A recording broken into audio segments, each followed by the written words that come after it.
We were in heaven, you and I, and when I lay with you and closed my eyes, our fingers touched the sky. I'm sorry, baby. Sorry. Welcome to Preparing for AI with me, Ali Baba. And me, one of the 40 thieves. So, you may have guessed, or you probably wouldn't have guessed, but the very observant among you may guess that. I haven't said what they might have guessed yet. Well, I probably didn't have guessed it, so... Has anyone guessed that this is another of our series of China-themed episodes? Oh, I knew that. Yeah. But I don't think anyone would have guessed. Would you have guessed it? No. Well, if I was one of our audience. This is one of our China-themed episodes anyway.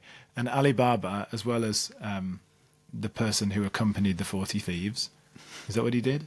Yeah, it's got nothing to do with China, though. No, but also Alibaba is a Chinese tech company. So do you see what I did? Yeah, I think I was just trying to throw people off. Yeah. So, well, this is a good start. Is anyone still listening to the episode?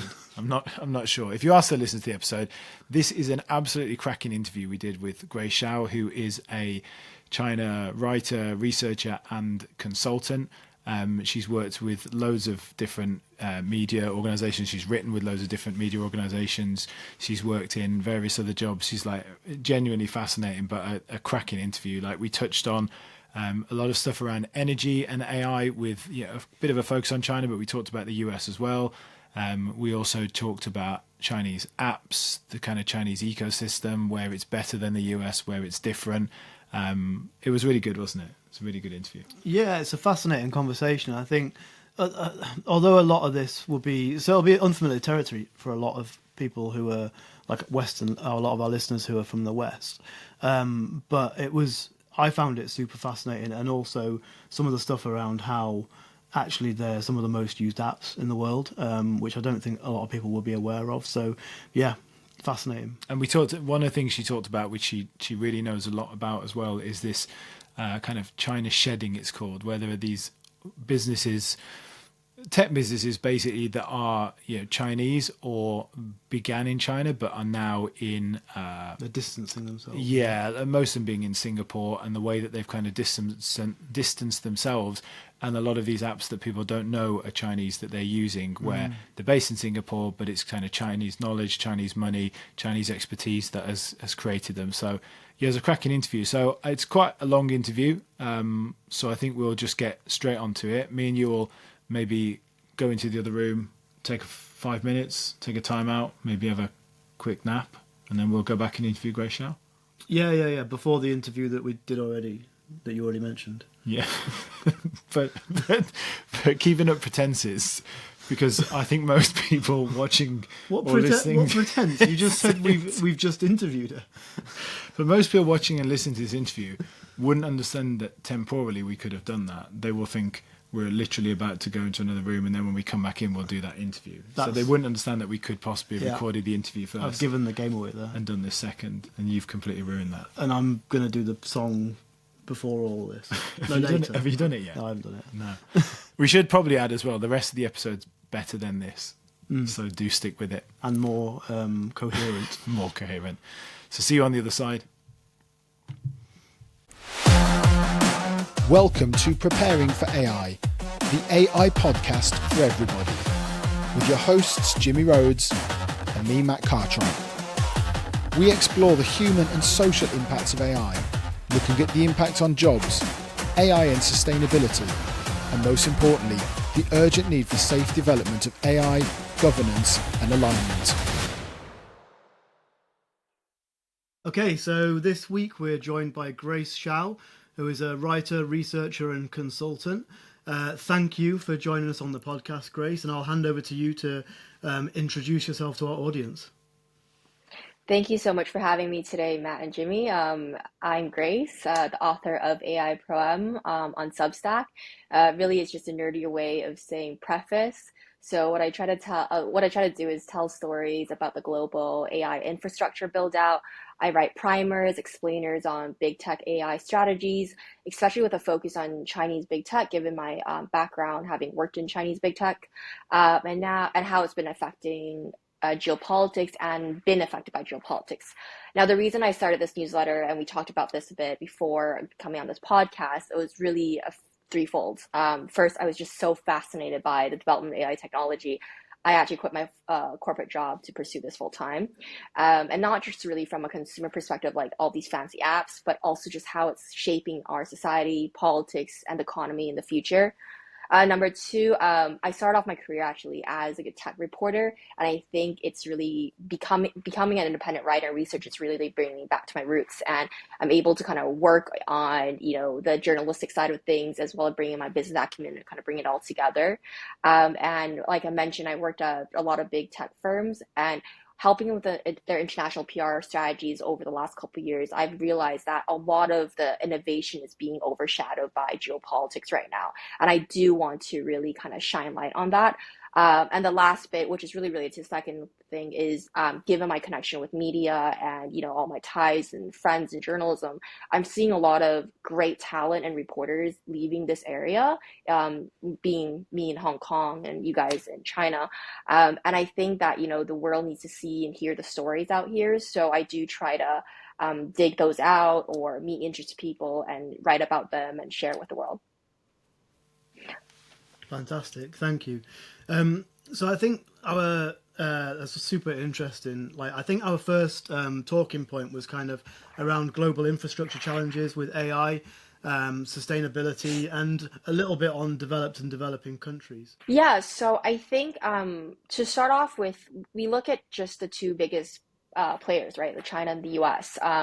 And they're kind of two parallel universe, and we've seen that with consumer technology companies as well, and now with AI.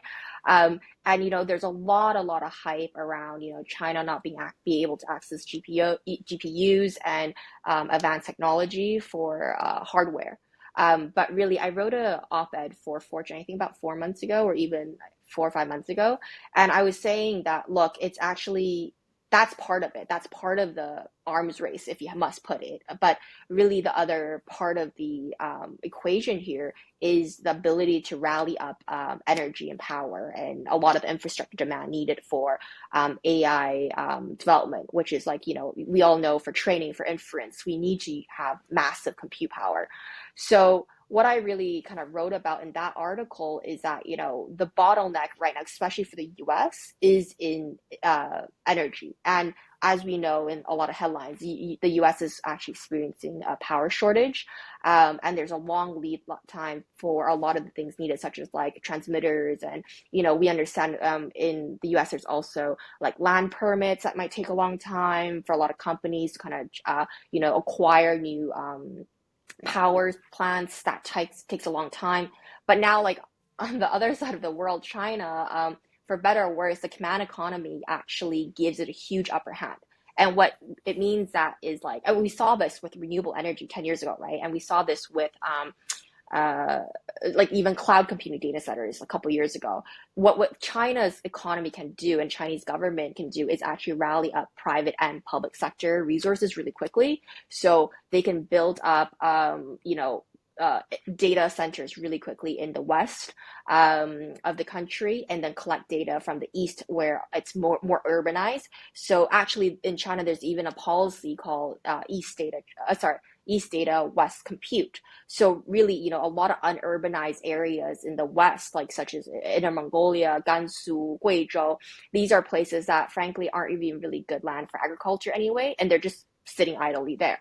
And then you have like literally more than 1 billion people sitting on the coastal cities of Beijing, Shanghai, Shenzhen, near me and Hong Kong. And all of these consumers are constantly connected to the internet, and there's so much data to be analyzed, and they're able to kind of delegate that resource really quickly, and also bring in not just capital and, like I said, land, but also call on energy from private sectors. Like I said, a huge advantage in their existing renewable energy capacity right now, and also just frankly like cheaper labor and cheaper talent to really rally that up really quickly. So that really garnered a lot of interest, that article. And I think I've just been really building up on that and really diving deep into the infrastructure landscape for AI, and then a lot of how big tech in China are optimizing the advantages they have here.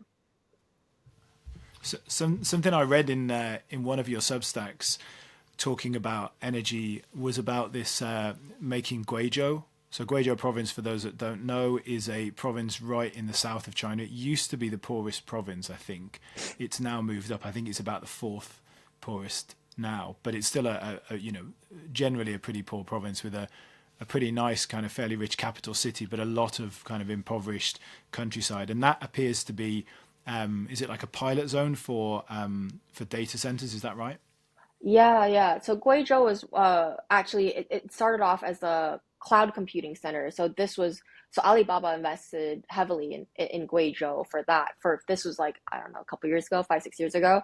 But going beyond Guizhou, we're seeing like Henan, Inner Mongolia, like I said, Yeah, in Gansu, Mongolia. along those areas, like you mentioned, that mostly like rural areas, mountainous areas, or just like prairies and deserts that are underutilized. Those are land that the government is saying, look, to private companies, come and build your data centers here. We will find a way to help you build up the infrastructure needed, whether it's roads or local government approvals. We will help you sort that out. And then on top of that is those regions I just mentioned, their energy cost is extremely low, actually. In fact, I read somewhere it's like lower than the cost of like industrial power than even say like India or like Mexico. So it's really in these companies' advantage, say like Alibaba or ByteDance or whoever, to try to find partners to help it build up data center capacity out there. I'd just like to go back a little bit because I think some of our listeners will be unfamiliar with all this. I mean, in the US, for example, because we talked about the US right at the start. So I've heard, I actually knew that there was problems around like the numbers of chips and numbers of GPUs and data centers they had in one place because it was overloading the power grid. Is it more that that's the case, or is it literally that there isn't enough power production, or is it both? Um, Frankly, I don't know too much about the chips overloading bit, but I think what I've been researching is just frankly there's not enough energy right now. I think in a lot of Western countries, Canada, where I'm from, also is facing this, which is like you have a huge mandate on green energy to be part of the grid. So under a Biden administration right now, there's a lot of requirement. So that said, gas and coal and these traditional energy sources have not really been optimized per se for economic use, but obviously it's better for the environment. So I think, when we see a Trump administration come in, this might shift a little bit right now.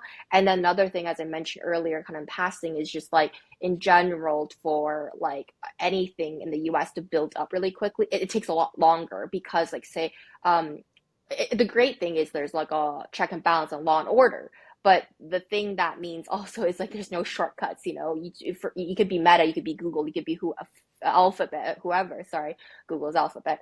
But you could be Meta or Alphabet, but you still can't just like jump hoops really quickly. You still have to go through all the paper filings to get your permits, to get your energy quota, to get recruitment, labor, and your safety checkups and all that stuff done.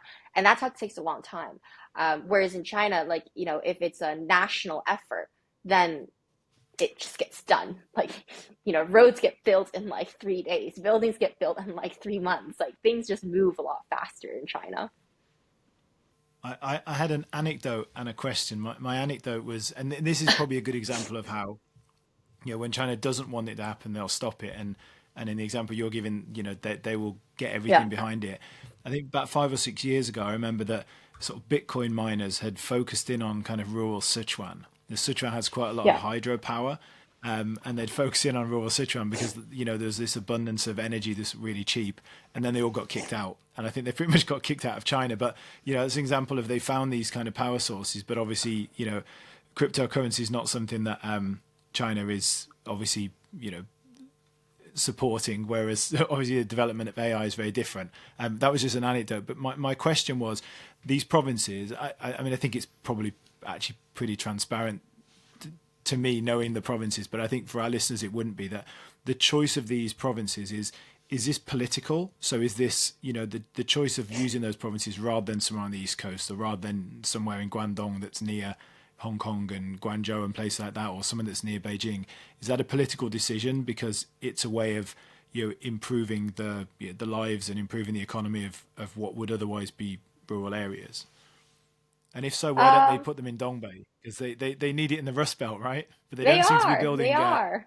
Oh, they are. Okay. No, Well, no, there we no, go. they are. They're all over the country. They're also in Guangdong. I think they are. They are. I think it's just like the story is sexier for the West because of what you mentioned, because it's not just, oh, another industry, Like, you have vast agriculture in Dongbei, you have all kinds of innovation and trade and manufacturing in Guangdong, you have technology. But the thing is, in these Western regions, they frankly don't have that much going on for them in terms of economic like returns, things to generate economic returns.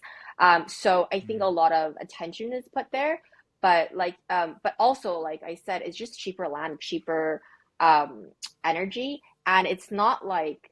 So this brings me to actually the second point of like, why it could be actually beyond environmental reasons, why people think it's not a good idea to build up data centers. It's actually it doesn't bring in that many jobs.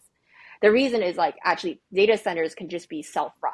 So you don't really want to build them in Guangdong and take out other people's like resources essentially. Like why eat into the grid that, people in Guangdong need to use for, KTV. But like, if you put it out there in the West, it's unused land, unused energy supply, and like you mentioned, there's a ton of renewable that can be part of the grid, which is better for the environment as well and cheaper to generate, right?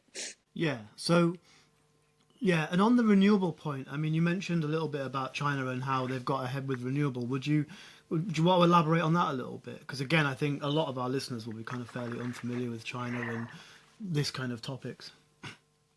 Yeah, I think, look, I'm not a renewable energy expert or anything. What I can say is China was really, really lagging in renewable. It didn't really exist in terms of like this industry essentially 10 years ago. And we all saw in '08 when the Olympics happened in Beijing, like Beijing got blue skies again. And a bit of personal touch is, I had severe allergies when I lived in China from 10 years old to 14 years old. And I'm not going to age myself there, but give you a rough age. And it was because it was burning coal like crazy, and no one understood the pollution consequence. And no one actually, the average civilian didn't even understand that was caused by the pollution, caused by coal burning, because then up north, it's all very, very cold. And essentially, one is, I think, for international competition, Paris Climate Agreement, all these like big political reasons, but also for the safety and health of their own people. The Chinese government decided to clean up and actually cut coal and boost renewables. And in the last 10 years, it's now actually one of the biggest renewable generators in the world. And, like I said, there's vast land, there's, on the West. So we have a lot of solar. Some of the biggest solar companies are all Chinese, like Longzi, off the top of my head, like Trina or something. There's quite a few of them. They're probably listed. They're huge, right? And then you have, and they're actually also the whole supply chain of like solar panel manufacturers are all coming from China as well, by the way. And that was another huge contentious topic for the Biden administration, I think, trying to like basically ban a lot of the imports into the US, right? So that's a whole different topic. But my point is, I guess, like China has that huge advantage. And my point about renewables is that China's able to rally private and public sectors really quickly. 10 years, that's it. I don't have allergies when I go to Beijing for work trips anymore. The air is cleaner, it's just much more pleasant. And I think it's really, really been great. I'm not saying the country doesn't use coal anymore. I just think they've added a lot of renewable to the mix. So on the topic of renewables, I do want to touch on, which is like why a lot of people even ask me when I'm writing about these topics. They're like, oh, why can't we just use renewables to, power data centers? Because, like, wouldn't that make sense? We need power. Everyone's freaking out. But like, everyone's saying, let's use renewables. But it's not like that easy. And I think a lot of big tech are actually getting a lot of hate. And it's not unfair. It's just hard on them, because the reality is a lot of them, what they're doing, like say the Amazons and the Facebooks, whatnot, they're purchasing like green energy basically quota from like the grid. The issue with renewables right now is that, it's just not really reliable yet. Not saying the technology is not reliable. It's just that renewable energy has its own nature. So it has limited dispatchability, which means like solar and wind energy are inherently intermittent, right? So, during the day we got some sun, at night we don't. You can have some wind, then some days you don't. And that means that actually the amount of energy generated would not be consistent. But with AI data centers, you can't have like glitches. You can't just be like, oh, it's generating like power, and we got a data center running, all of a sudden it just stops. So, we have, that's one issue. Then it's an inconsistency, right? Like I kind of already alluded to that, but basically because it's intermittent, it cannot be guaranteed. So it's not only just the timing of it cannot be guaranteed, but the amount of it cannot be guaranteed. So in the summer, we'll have a lot more power from solar. In fact, a lot will be wasted. And then during peak hours, but then like during the winter, you will have maybe less hours of sunlight, right? And then another issue that's sometimes a bit overlooked is just the fact that we don't really have adequate storage solutions right now. So, in China, we all know about these lithium battery powered EVs. They're so suave, they're super sleek, they're very easy to charge. Those batteries are great for EVs and they're great for our smartphones because they're light, they're very fast to charge, albeit despite some, safety concerns here and there. But in general, they're not really good with storing power, a lot of power for a really long amount of time. And it goes back to my point about like how, if you only can store a little bit of power, what if it runs out in the middle of the night and you still don't have solar to run it immediately? So I think there's a lot of innovation going on right now, and it's innovation driven by AI, and AI a lot of experts are using AI to try to find solutions to power AI. So hopefully this is going to be a vicious cycle, because it would be great for us to have more reliable renewable energy, not just for this AI data center infrastructure piece, but just in general. But right now, what happens is usually just like the renewables being generated just goes to the local grid. And then whatever is needed to power the data centers would just be purchased by, say, the big tech or whoever, or the data center operators, managers, and then the hyperscalers, and they would just use that. So I think it's a little bit unfair to say that these big tech are greenwashing their energy consumption, but the reality is it's not like they are literally using just renewable to power the data centers or whatever use they need. It's like they are just using whatever amount of power they need, but they will purchase renewable energy from the grid to, offset their carbon footprint in that sense. Yeah, I mean, I've even heard sort of mention of nuclear power again, in terms of, I mean, obviously that's a fission power. Yeah, fission, yeah. Or the little they're like mini, Rolls-Royce are developing, aren't they? The kind of mini reactors, which really small reactors, potentially you could just buy modular reactors, and you basically have one next to your data center that powers it. But I think, I mean, I don't know what you think about that, but I've heard mention of nuclear power, and I think part of that's to do with like these data centers are quite remote, and nuclear power has obviously got a really bad rap. But also there's these like new sort of modular reactors and new potential technologies coming online. Yeah, so there are these like SMRs, like small modular reactors, like you're mentioning, that like are popping up in the US, and I think China's looking into it as well. But the reality, like, is like you said, it doesn't have a really good rep, and for a few good reasons. Like the most recent tragedy we saw was in Fukushima, and even recently, sitting in Asia, like people were freaking out about the seafood from the water that they released Fukushima nuclear reactant material into the ocean, right? They're like freaking out. I think people were hoarding sea salt or something in Hong Kong at one point. It's quite funny. Because they're like, we can't buy salt anymore. When nobody was eating, no one in Beijing was eating any Japanese seafood. And if you went into a restaurant that sold sushi and asked them where it's from, and they would always say, Norway. And you'd kind of watch to see if they could keep a straight face when they said it. I think that's kind of died off. I think like most stories, it's kind of faded a little bit. But there was a point when all the Japanese seafood, and actually probably all the seafood that just comes from Bohai or somewhere in the north of China, had miraculously overnight just become Norwegian. That's really funny. Yeah, so I think there's that, and like it is a very, very serious concern.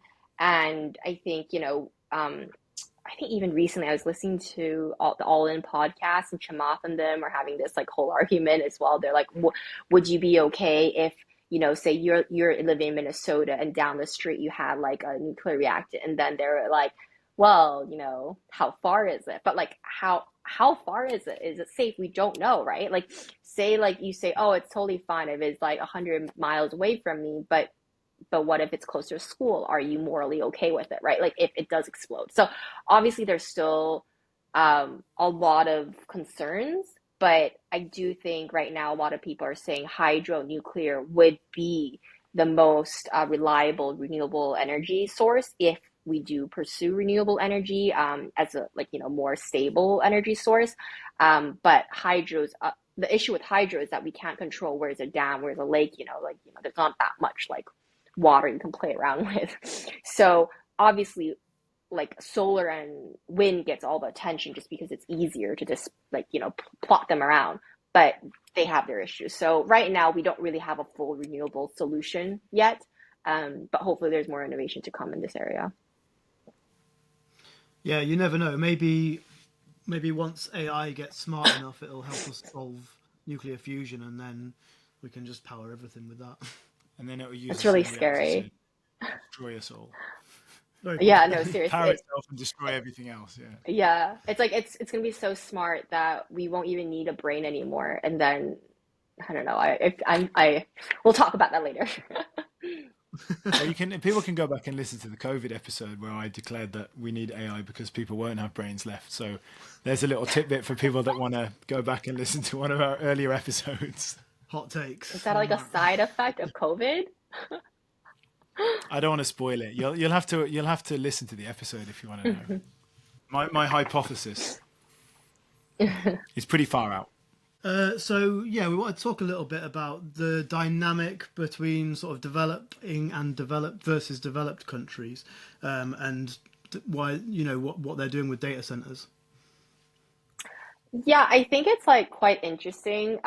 So I just recently wrote a couple pieces on like Canada, Malaysia, and Thailand, just all building up data centers, and I think the concerns are very different. And just putting on my like social justice warrior hat for like a hot second here is like it's really interesting to see like countries like say Malaysia, right? Johor is right now really really hot amongst a lot of like data center investment like circles. They're all talking about it, and the reason is like getting massive build outs. The basically Singapore banned data centers, and Johor is this like region right above Singapore, and they're creating this like free trade zone agreement with Singapore. They're gonna like apparently launch like a no passport requirement like travel plan, and it's basically there, like the infrastructure is there to support all the AI companies and the big tech in Singapore. And as we know, like most major US and Chinese big tech headquarters in Asia are all in Singapore. And that's like because Singapore has become this like neutral, safe haven for like finance and technology in the last couple of years, given the geopolitical tensions. So we got like ByteDance, we got like Facebook, we got Google, Netflix, like Tencent, like all Tencent games are all there.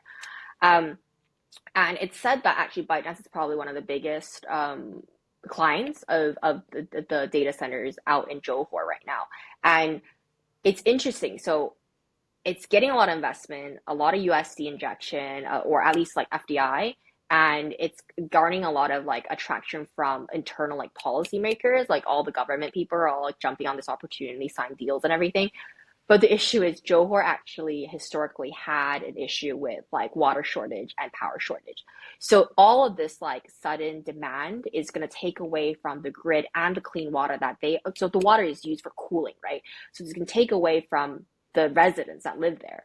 And this is kind of like an interesting angle, I guess I picked up when I was writing about this. It's like Thailand's doing the same. But in countries like Canada or in Australia, like governments are basically saying no to data centers. They're like, okay, thank you hyperscalers for being interested in us. We also have a lot of land. We also have a lot of energy. We also have, we actually have even better infrastructure. Canada even has a lot of tech talent and great data security rules and laws and even cold weather that will be easier for cooling. But there are a lot of policy makers, especially like say provinces like British Columbia, where it's a bit more left leaning compared to say Alberta, which is a lot more right leaning. They're just saying no to this because they're like, this is going to put on more stress for our residents than it's actually going to benefit us. So it's a tricky thing, and I've been talking to people in Canada about this, and they're saying, hey, look, if we can bring in data centers in like Canada, across Canada, Alberta and such, and Ontario, potentially, if we have infrastructure, maybe because we have all the things I mentioned, all the other advantages, maybe we can actually build up like a whole ecosystem for AI in Canada. We can position ourselves better because then a lot of the tech developers and tech talents could potentially now pivot into AI. And if we already have AI infrastructure, hyperscalers will be building up infrastructure there. It'll be very natural for them to also build up a corporate head office. There's also, very strong data security laws. There's strong, there's strong talent pools that speak English. So it's also easy for collaboration with the US, or even just like, there's even existing pipelines to the US for energy supply. So there's a lot of like advantages for Canada to kind of position themselves as AI powerhouse. But right now, given what I just mentioned, a lot of policymakers are saying, I'm not sure I need to watch this, and I don't want to burden our own citizens. So I wanted to ask you, which I guess is kind of maybe an end to this kind of section of the podcast interview. But it always comes down to US China, right? That's what all of the current, the current conversation is around US China. And we sort of talked about the energy things, and I think we haven't sort of gone into that much detail actually on why some of the challenges for the US in particular. But let's just accept that, the US is going to have an issue with energy. It's already experienced an issue with energy, and China is not. So where do you see that kind of taking the race? Because obviously the chip restrictions and supply chain restrictions that are put in place, we're seeing innovation in China that potentially could lead to a breakthrough. But even if it doesn't, it feels like the chips are maybe not as far off as we thought. So where do you see it? Do you see like 2 or 3 years? And I'm asking you to kind of speculate here rather than to sort of put a bet on. But do you see this is really something that's going to allow China to catch up or maybe even, move ahead? Or do you think, no, it will be behind, but it will allow it to keep pace? Yeah, so I think I think I'm like actually just starting to work on this piece looking at Huawei's chips. And I think, when it comes to the chip technology, honestly, just like nothing from China can currently compete with like NVIDIA's chips in terms of performance. So that's that, right? Like, and I think Joe Tsai said in a conference recently, it was like JP Morgan's China conference, something, it was a couple months ago. He was like, look, it's just still like at least 2 years. Actually, no, sorry. I think Joe Tsai said on a podcast recently with the Norwegian hedge fund manager, Norris, check his name. But he was saying, look, China is at least like 2 years behind than the US when it comes to like advanced chip technology. I think I'm not an expert at this. I can't comment on more. But what I think is interesting is when I'm writing about this is, like you said, hypothetically, if China can make the breakthrough on chip technology, then it has a huge advantage on energy. But yes, I agree. So without that major breakthrough, we don't know. Now, then it leads me to the second part of this, which is like what everyone's now starting to realize is, are we fixating on the right thing? Are we putting too much energy and attention on just comparing like the models being trained, using these big tech, these advanced chips, or should we actually start thinking of the winner could be actually on the application end, right? And that kind of brings me to my point on China's AI like application end and their innovation or at least advantage. So, we saw with ByteDance TikTok, right? It's taken over the world. I think we see in China with all these super apps, whether it's WeChat or Alipay, it has so much more to offer and so many more touch points. That means more consumer data, more learning opportunities, more AI integration. And I think even recently, Baidu's Lian Hong Robin Li said at Baidu's 2024 own event was like, look, the winner in AI right now is going to be an application, and people need to focus on how to create an actual usable application. It's not just our little chatbot, Chappy. I mean, I'm obsessed with Perplexity. It helps me with all my research. But if you think about it, perplexity actually is basically helping me prompt ChatGPT better, right? But if, say, the models are going to be so good in the future, then do we still need a perplexity to help me prompt it so well? Or can, I don't know. I actually don't know. So the question is kind of open-ended. So, or if like an application, it's already created so advanced or sophisticated, then do I still need to be a really strong prompter for these like models? So I don't know. I guess my comment is more like, I think innovation might come from China as well when it comes to consumer facing application, just given how Chinese consumers are also so AI savvy and like mobile savvy, internet savvy. I think I was a TCM doctor that day just because of my back pain, and then the little girl was literally like, I use like AI for like, patients now. And it's so crazy how the random people, everyone across all industries, all using AI, adopting it. Well, I'll just plug our episode, my interview with Dr. Xie from a few weeks ago, where because he combines Western and Chinese medicine and uses AI already. So if you're interested in doctors that use AI, then there's a plug for an earlier episode of the podcast. Well, and actually, like literally the last episode, we were talking about how we think exactly the same thing. So it feels like we're starting to actually see some of those applications now, and we're starting to see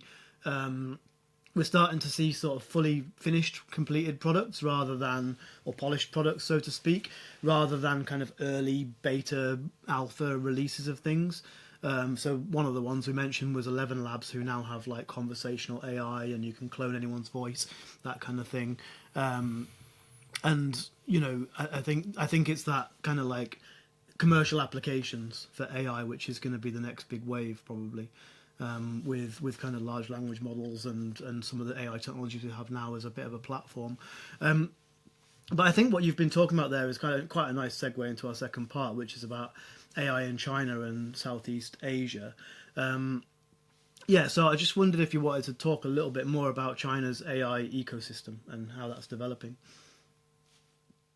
Yeah, China has its complete parallel universe when it comes to AI, and it's largely due to two reasons. One is just not getting their hands on the technology needed because of US restrictions. And so they have to like innovate and create their own chips, right? And you have Huawei doing that, you have like Alibaba doing it, you have everyone doing it. And then you have also these amazing startups who are, developing their own LLMs. You got Baichuan, you got Minimax, you got off the top of my head, there's like the Zhipu, so that's like the top four tigers, and they're all on the Fortune's top 50 like most innovative AI firms right now list, right? So there's all of that innovation on the kind of infrastructure layer. And then, like I mentioned, there's a lot of innovation application layers. So a lot of companies like ByteDance and Alibaba are actually pushing out a lot of consumer-friendly AI applications to the Western market as well as the Chinese market. So anything from like, editing your photos to your voice to your videos to, like ChatGPT like chatbot kind of functions. And then you have enterprise kind of innovation where like Alibaba and Huawei is really focused on, given that they have their cloud infrastructure and they're really benefiting from this. So what they can do is actually, for the enterprise clients, sell their cloud service, and on top of that, add on their large language model service, and then basically kind of provide that, like in China, 一条龙服务, right? Like the whole service across the entire stack. So I think there's a lot of innovation there. And then in terms of Southeast Asia, I guess, what I mentioned earlier, like ByteDance is kind of like known to be one of the biggest, if not the biggest, investors in the Johor area for data centers, and they're doing it through companies such as like China Data Group, and they have a subsidiary called Bridge Data Centers. So they basically are running and setting up all these data centers in Johor, and their biggest client is ByteDance. So like I guess Southeast Asia is for that use, and then the second use is a lot of consumer-facing apps, due to the sensitivities in the US, are actually being launched across, like, say, in huge markets like Indonesia and Thailand and the Philippines.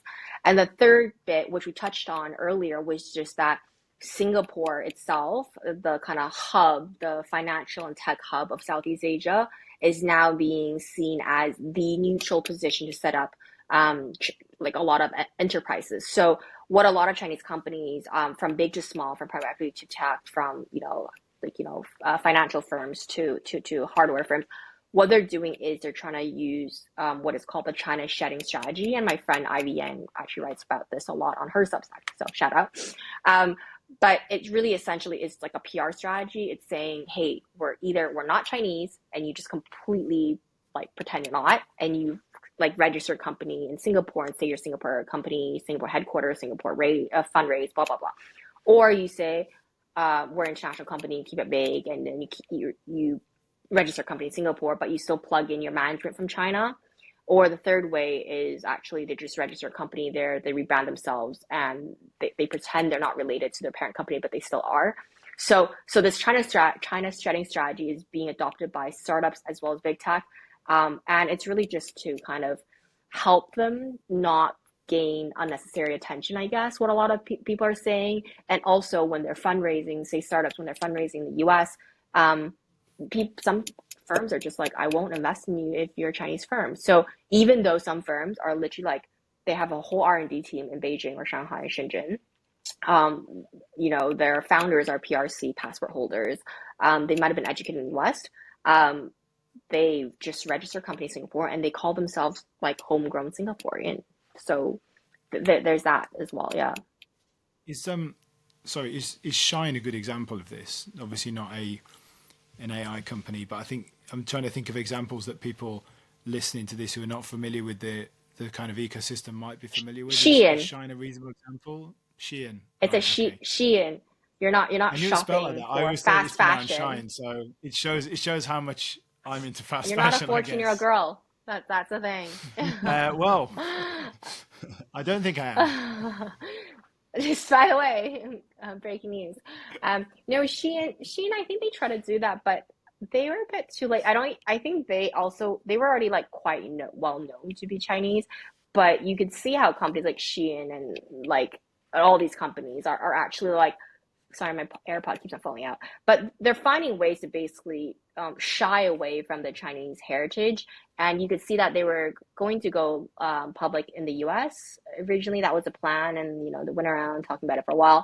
And then all of a sudden they wanted to switch over to London. And I think there was twofold. The concern was, one is China's own concern, and the other side was actually the US regulatory concerns. But I wouldn't say it's complete like a PR strategy for them, because I think they were a bit too late on trying to not be Chinese.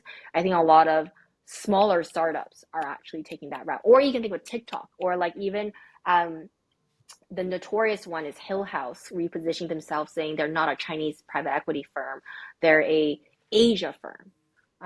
They're Asia private equity firm. So you get these companies blatantly kind of erasing their background on their Wikipedia, or going on mainstream media and getting their basically like introductions or bios changed. So there is definitely that effort being done by a lot of Chinese companies going global right now. I'm really interested in it. Was in your. I'm trying to think. I'm just thinking the date of your Substack articles. I'm gonna link this in the show notes. But made in China AI apps that you are using. So it was from the 14th of November. So this app is, I'm really enjoying. I mean, I talk about it quite a lot on the podcast actually, but about trying to compare Chinese apps to the kind of Western US version. So this is something that, I mean, this is the article. I should have stopped talking about it, and I wish you'd written that article 2 months ago, because I could have just linked it. But I mean, it's really good, because I think trying to give people a kind of comparison. One thing I'm particularly interested in, because your sort of chat GPT comparison, so where you've given, I think Kimmy, and there was one other one that was like your Doubao, ByteDance Doubao. Yeah, I mean, so Doubao was the other one. Yeah, it was Doubao was the other one.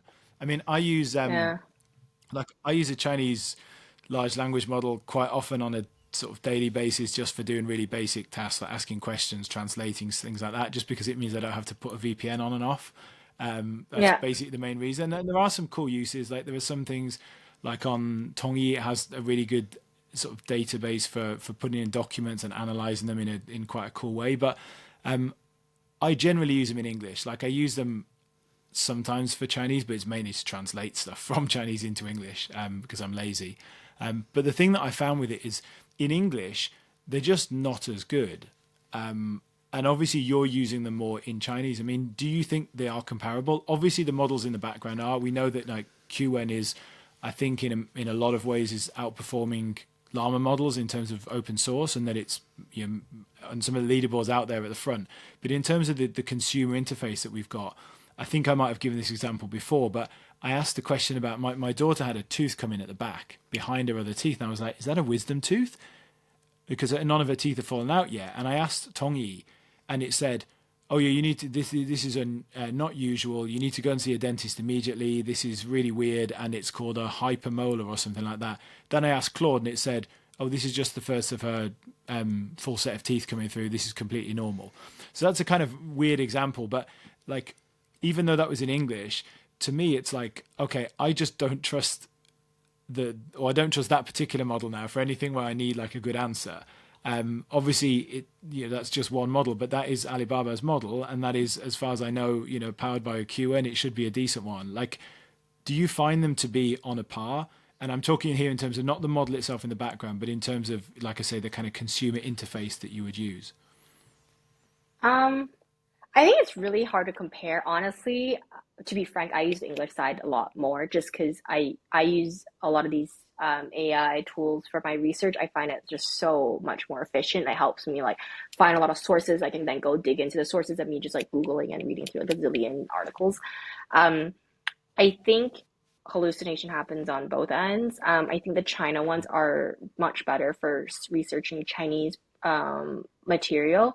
So when I say you need to find certain Chinese government material, and I ask Perplexity or ChatGPT, it doesn't really take me to the sources I need. Or sometimes I ask them, can you give me this or that? In China, they actually just link into S&P. They think S&P is the most Chinese thing they can, like, the source they can find, right? But whereas, like, I need, it's like literally like, it's so like we should just say, Bill, that's the media. South China Morning Post, which is a Hong Kong-based newspaper or online for most people. Yeah, and it's a newspaper that does great actually China coverage, and it is disclosure owned by Alibaba, but said to have editorial independence, kind of like Washington Post and Amazon. Sorry, my little rant. But yeah, I think, I don't know. I couldn't answer. I don't know about this molar issue, but I have had issues where I asked like, even ChatGPT, really, really simple things. I'm like, oh yeah, the Fortune thing was really, really straightforward. So Fortune came out with their top 50 AI innovators, right? And I asked Perplexity, I said, hey, can you tell me out of the 50 companies, which ones are Chinese? And they literally listed out like ByteDance, Baidu, and Alibaba, like the really, really obvious ones. And I was like, no, I know there are more. So I went on and kept on prompting, and it just couldn't give me the right answer. And I think it's just not able to actually scrape a lot of information on companies that are maybe don't have a lot of PR material or even coverage in English yet. It's like the ones I mentioned, like Baichuan or Minimax or Moonshot. These are like more startup-y companies in China. That said, these companies might also be adapting the so-called China shedding strategy. So they might be trying to avoid being referred to Chinese company. But, when I ask them about US-centric things, they can always get it correct. Not always, but you know what I mean? Like it's just like the hallucination or the incorrectness just rate drops down a lot. So I think the languages are still very separated. I would use the different tools and different languages for different issues, I would say. One thing I think I do want to touch on, which I mentioned in the article you brought up, is the user interface and just user experience is often very different. And this kind of has a, heritage reason from like consumer internet mobile apps era. And you look at like Taobao versus Amazon. It's like Amazon is so clean, so it's like a white background with just like what you need to purchase and the purchase button. And Taobao has like 500 things coming out at you and like all these apps. And next, like I'm looking at a dress, I know I'm buying. So true. This is so hair true. dryer, and and the thing is, like, Chinese consumers like it better. Like, it's a user experience kind of thing. Same as like if you watch like streaming service, it's like Tencent Video, where I'm just like constantly overwhelmed. I don't know what's happening. There's just words popping up and bubbles and avatars. And then I'm just like, I'm a You Netflix could get the person. bullets that fly across the top of the screen that are just comment after comment, and people are like, no, don't Yeah, turn yeah. those off. And you're like, but it's how can you watch that? Yeah, I mean, I feel like what I am, which is a a white guy in his 40s here.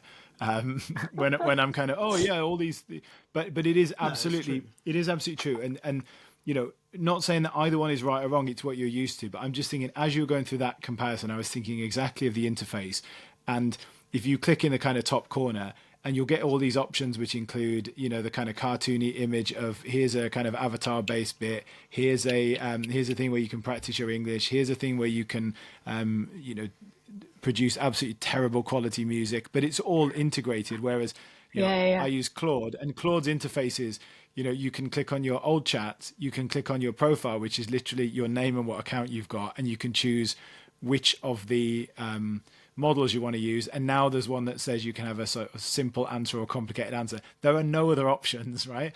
And that kind of Yeah. clean interface of it for me is like, oh, it's so easy. When I look at the Chinese ones, I feel like, oh, there's too many things here and too much choice. But you're right.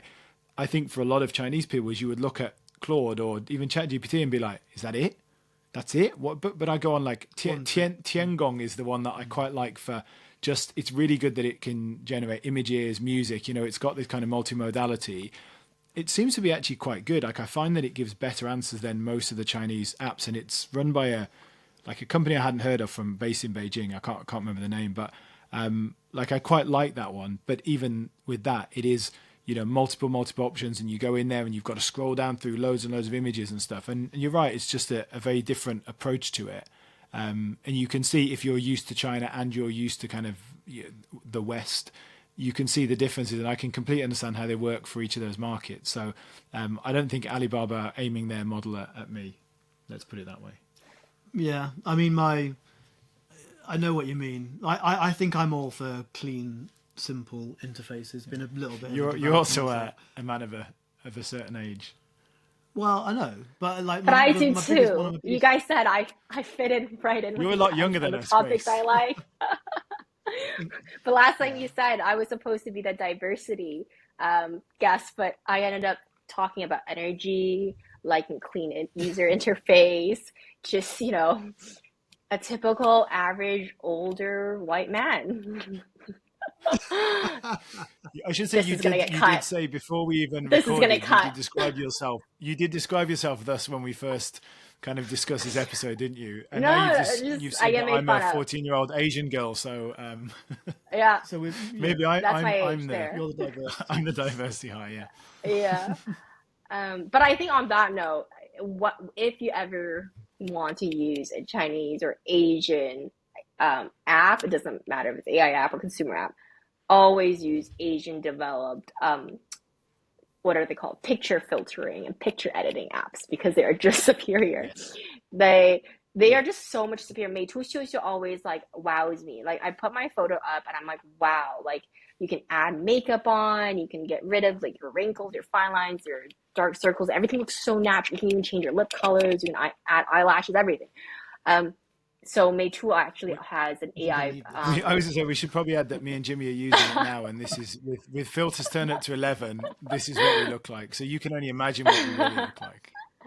It's really good. I just tried it last week, and I was in Shanghai.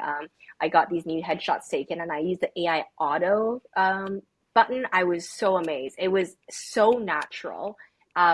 It just looked like a nice like Photoshop like studio picture, although I literally just took it on the streets with an iPhone.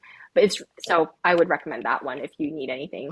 And I think there's another one I like. Sorry, you just go. No, I'm just looking down again at the article that I'm referencing, and it's got the top 100 app downloads. Is that app downloads in China, or is that app downloads across the world? It says 全球, so it should be the world. But this is based on this company. It does say 全球. Sorry, I didn't see that. So no. number one is ChatGPT. Yeah. Number two is it Jianying? Jianying is actually really great for editing, for video editing. Now is it called video crop in English? There is an English name for it. I couldn't I will tell you. tell Let you me because check. it's called video crop in English. So I can tell you because I've Okay. got the English version on my phone, and I've got the Chinese version on my computer. But that's number 2 most downloaded, and I mean, like you say, like that is superior to anything. I mean, it integrates incredibly well with like Douyin, which is China's TikTok, and actually with TikTok. But yeah, if you, I would agree with you. If you want to use any kind of image editing or video editing apps, and you can get a Chinese one that is in English, yeah, they are far superior. Like just the functionality is just like 10x, isn't it? It's amazing. And like Meitu and stuff like that, like I'm obviously pretty familiar with them, but I mean they are superior to anything I've seen from sort of Western apps. I I have a funny digress. story which I just remembered. It's about May 2, I think, ages ago when I was still at CNBC. It was one of my first stories with them. I was writing about May 2 Xiu, and then I had to get a like quote from the PR, and they weren't getting back to me. And I had this like huge freak out at my then boyfriend. I was like, oh my God, what if they hate me and then release all my unfiltered photos online? And then the world will see my double chin and all my massive pores.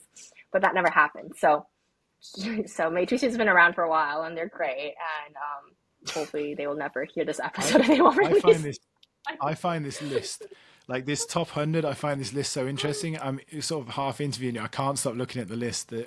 We'll definitely share this article, and I highly recommend people have a look just because it's Bit of an kind of eye-opener. fascinating. Yeah, I mean, the number of Chinese apps that are on there, Meitu is actually number 8, isn't it? So the 8th most downloaded app, which, okay, I Yeah. guess, China's a big country, but so is India. It's not, it's not just solely based on the fact that China has a large a lot of population. It's based on the fact that they are, Yeah. like genuinely like top It's quality. actually Yeah. leading the way. Yeah, yeah.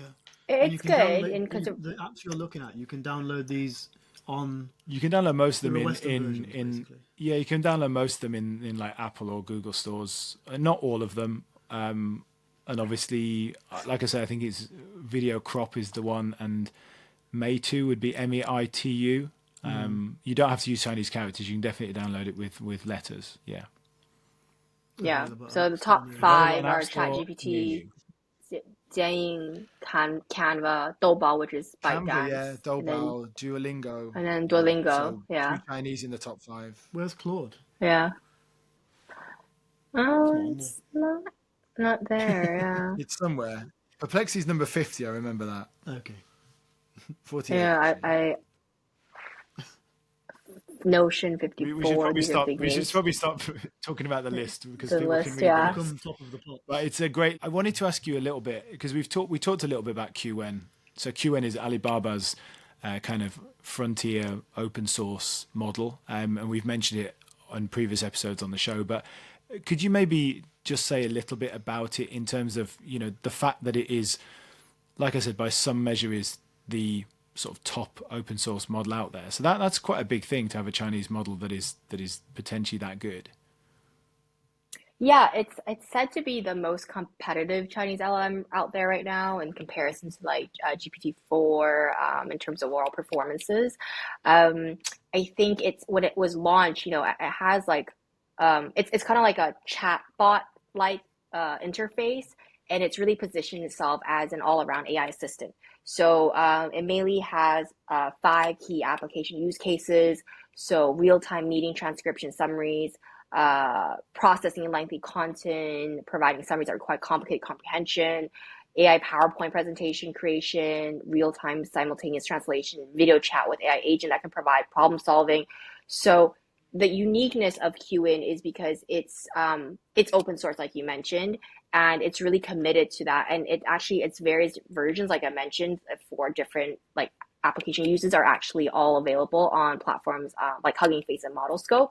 So a lot of developers that are using it are actually outside of China, which is quite interesting, and people are surprised to find that it's a Chinese made LLM. I think I was And reading it's it says cheaper the as well, company. right? It's cheaper Yes, than a yeah. lot of models, which is probably why you know people are surprised, but why there's such an uptake because as my understanding is it's cheaper than kind of comparable Per what token? Western Per models by million tokens. Yeah, Yeah. Okay. well, but not by million tokens. Yeah, not by individual token. Well, I guess it is, but I'm not sure anyone's buying an individual token. I've been. Yeah. So in general, sorry, Jimmy, go Oh, on. sorry, go. No, you go. You go. No, just in general, it said that like for like the open source models, it's one of the cheapest and more easily adaptable ones. And then I think it's really leveraged its advantages, given that, like I mentioned earlier, where like it has a massive like database and data access to all their clients on their cloud infrastructure, and it continues to keep on tweaking its large language models. So Alibaba is really leading in this frontier in China right now. Yeah, yeah. You've reminded me actually because so I was trying to download QN the other day onto my computer to run it locally. I've got one downloaded. Yeah, I was trying to. It's a very USB small model that I had. Yeah, but I was trying to get the coder model because I know 2.5 QN 2.5 like coding 8 billion parameter models just come out, and I do a bit of that. So I was trying to download it the other day, but having a bit of difficulty. So I'll go and do that later. But yeah, like why? So on the like open source approach, are Alibaba just doing open source, or are they doing like a similar model to Meta where they're basically like building everything and then just putting it out there? Is it a similar thing to that, or are they doing open source and closed source? I think they're pretty committed to open source. My understanding is what the CEO Eddie Wu was saying at Aspera, like their own cloud Alibaba Cloud conference, is that they are completely committed to supporting open source ecosystem from chip servers, networks, storage, and data centers. Like they want to push this ahead, like the AI development as much as possible in China or across the world. And do you know if like do they have? Because I'm just curious about this, and I don't know if you know the answer, but like obviously when you release an LLM in China, there's different guardrails and different restrictions around what they can talk about, understandably. And then when you release them in the West, they're different again. So like, is there a QN China sort of open source model, and then a QN that goes on Hugging Face that's different? I'm not I actually sure. actually don't know, but like I'm pretty sure by the one I downloaded, it's definitely different from what would be released to consumers in China because Okay. it was answering. I mean, I wasn't asking it, politically sensitive Chinese questions, but I'm pretty sure there were things where it was answering that it wouldn't be allowed to. So I guess the model itself, they will put out the version that he's on. Maybe that's why it's so rubbish on Tongi, because they're answering questions and I don't know why my kid's teeth would be something politically sensitive, but maybe that's the reason why it can't answer that question very well. I don't know if this can be included in the podcast because it's a bit sensitive, but what I've heard is that, a lot of these Chinese models are actually using outside China data to train their models anyways. So, they would be training it on the data that anyone can have in the West versus like within China, it needs to comply to the Great Firewall rules, right? Okay, that's fantastic. I think we'll kind of finish off, but we've got our kind of standard ending question. So my first one that we try and ask all of our guests is, without putting any pressure on you, medium to long term, where do you stand on the utopia versus dystopia debate with AI? I think I'm a huge adopter of AI, and I really believe it's going to change our world like differently. So I think, like I said, like I think this is another internet, right? It's gonna change how we behave, how we consume, how we interact with people, how we do our work, how the economy runs. I think it's gonna be better, more productive, more efficient for people like us especially like us who do use majority of our time, like our work is from our brain, less than labor. Whereas obviously within our episode we even touched on, there are a lot of negative effects, which is like in the environmental space, in energy consumption, in you know what's the word for it, I guess resource allocation. So will essentially the poor be more poor and the rich become more rich, so the rich will be able to access more technology, and will that even grow that disparity even more? So I think there is that huge risk. And then obviously beyond that is the human privacy, data security, AI safety issue risk. And, even in 2019, I did a video for CNBC with like, what is deepfakes? This is like, I think my first exposure to even AI back then. And that was so like juvenile. I was literally talking about how people are making fake Obama videos and fake videos for political reasons. And looking back now, the videos look so not real. I even made a video of someone else's face plugged onto my body. But that these are all issues that I hope policymakers, regulators, and innovators will continue to think, and then I think it definitely needs to be regulated.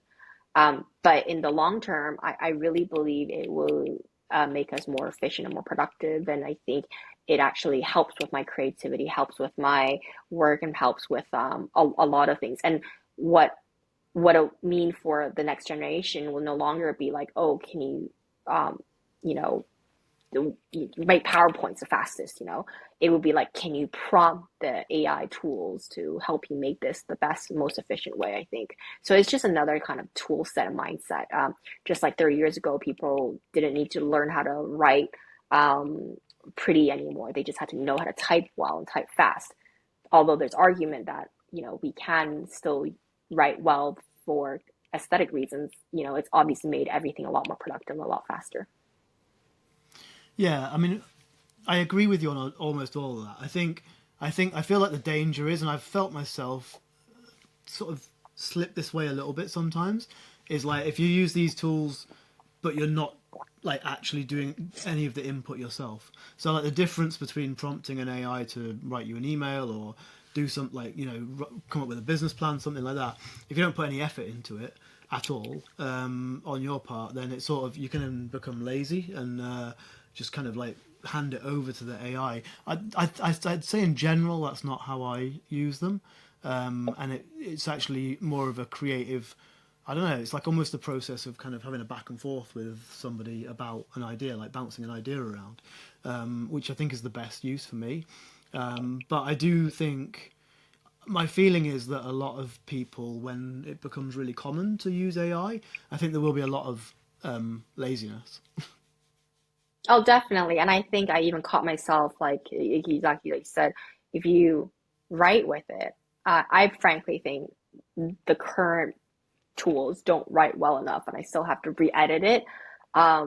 So if you don't, it just sounds like a robot. It doesn't sound natural, and it's very formulaic. So like it gets repetitive, and it's not creative. So I think there's always an argument, and then obviously the argument with copyright issues as well. So I'm not someone who can give an answer to how to solve this issue, but I personally think embracing it is the way for the future. And really right now, for people who are still kind of in denial of the value or just the importance of what it will mean, even if you're against it, just like 40 years ago, if you deny the importance of the internet, like you can't move forward with society then. So it's better to at least learn it and protect yourself and learn how to use these tools to be productive and to not harm others than to be passive in this kind of evolution.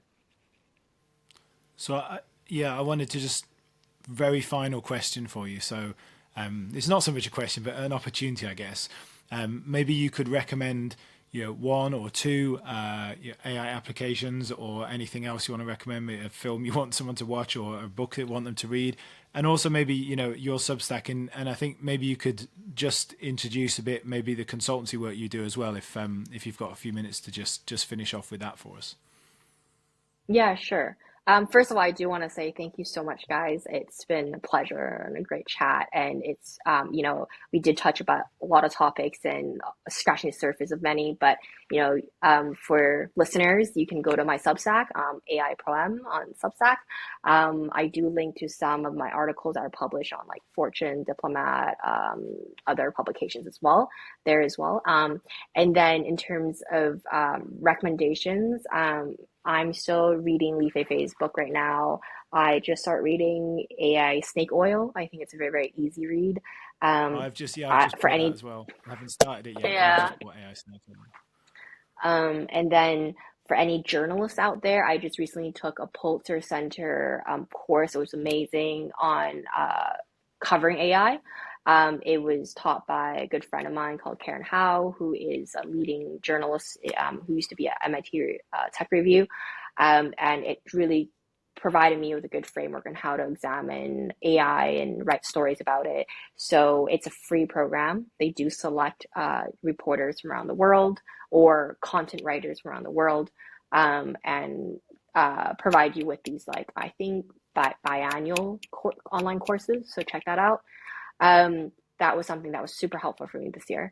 And then the last but not least is I do run a small consultancy as well. So combining my past life as a strategic comms communications professional, I do help select AI and tech companies right now with a lot of their strategic narrative or their corporate narrative or their international media relations.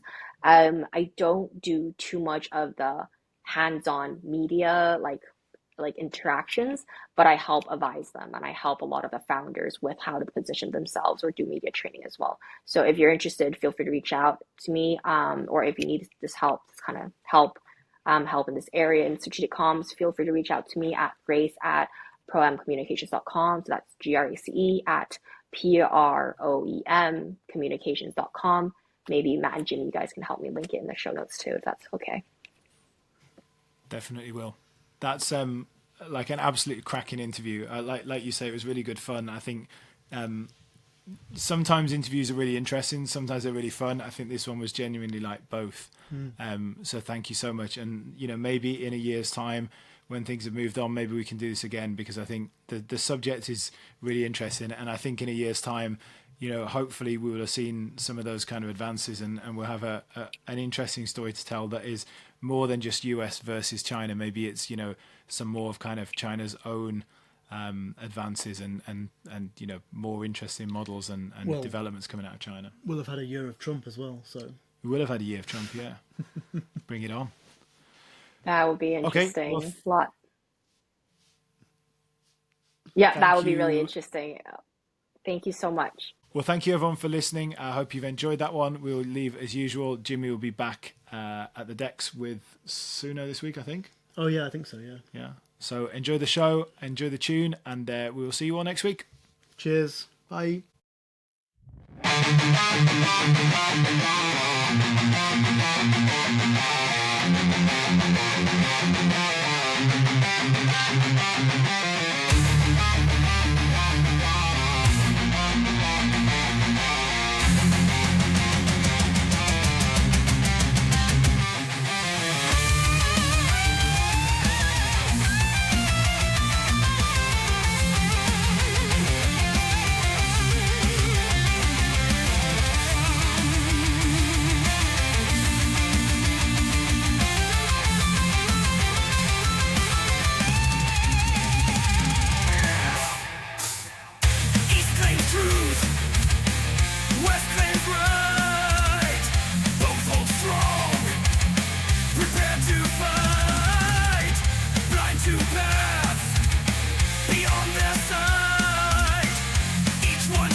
Between you and me.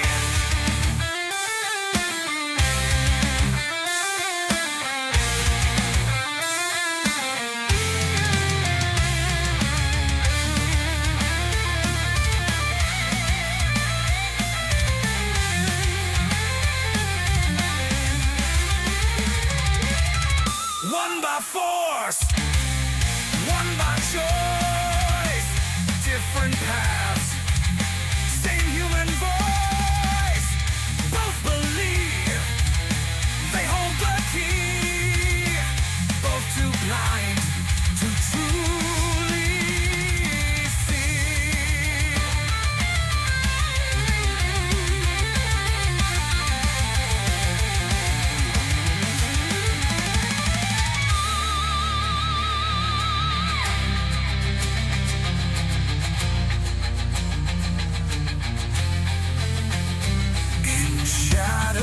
of power and pride, we choose our own side. But looking from above, we're all the same inside. No right, no wrong, just different ways to be.